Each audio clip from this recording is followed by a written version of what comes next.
میں چاہوں گا کہ آپ ناظرین کے سامنے امام نافع مدنی رحمہ اللہ ان کا جو ہے بنیادی تعارف، ان کا نام، ان کا نسب، اسی طرح ان کی جائے پیدائش، اس طرح کی جو معلومات ہیں وہ آپ ناظرین کو۔ امام نافع رحمۃ اللہ علیہ جو ہیں وہ قرات عشرہ کے پہلے امام ہیں، اور ان کا نام نافع بن عبد الرحمن بن ابو نعیم ہے۔ 70 ہجری میں پیدا ہوئے۔ انہیں المدنی اس لیے کہا جاتا ہے کیونکہ یہ مدینۃ الرسول میں رہنے والے تھے۔ اصلاً جو آپ کا تعلق ہے وہ اصفہان سے ہے، جس طرح کہ امام نافع رحمۃ اللہ علیہ کے شاگرد امام النحو اصمعی رحمۃ اللہ علیہ کہتے ہیں کہ امام نافع نے مجھے خود بتلایا اصلی من اصبہان، کہ میرا اصلی جو تعلق ہے وہ اصبہان سے ہے۔ صحیح۔ اصفہان جو ہے یہ اصفہان کا پہلا نام ہے، آج ہی اسے اصفہان کہا جاتا ہے، اور یہ ایران کا شہر ہے۔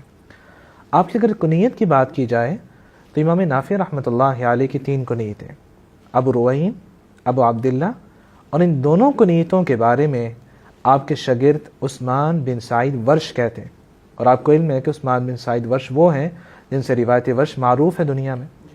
وہ کہتے ہیں کان لنافع کنیتان، امام نافع کی 2 کنیتیں تھیں، ابو عبداللہ، ابو رویم، فبأیہما نودی اجاب، جو بھی کنیت سے آپ کو بلایا جاتا آپ جواب دیا کرتے تھے۔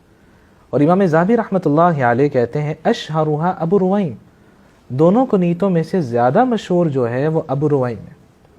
آپ کی تیسری کنیت بھی ہے ابو حسن، اسماعیل بن جعفر رحمۃ اللہ علیہ، جو کہ امام نافع رحمۃ اللہ علیہ کے شاگرد ہیں، اور ان سے روایت اسماعیل بن جعفر عشرہ نافیہ میں۔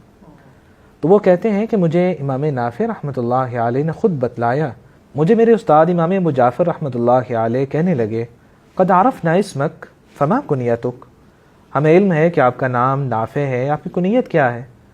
تو میں نے آگے سے کہا ان ابی سمانی نافعا ترى ان تکنینی، میرے والد نے میرا نام تو نافع رکھا ہے، آپ مجھے کوئی کنیت دینا چاہتے ہیں؟ تو ابو جعفر رحمۃ اللہ علیہ کہنے لگے انت وجهک حسن وخلقک حسن وقراءتک حسنہ وانت ابو الحسن، تمہارا چہرہ کتنا خوبصورت ہے، تمہارا اخلاق کتنا عمدہ ہے، اور تمہاری قرات کتنی بہترین ہے، تم تو ابو الحسن ہو۔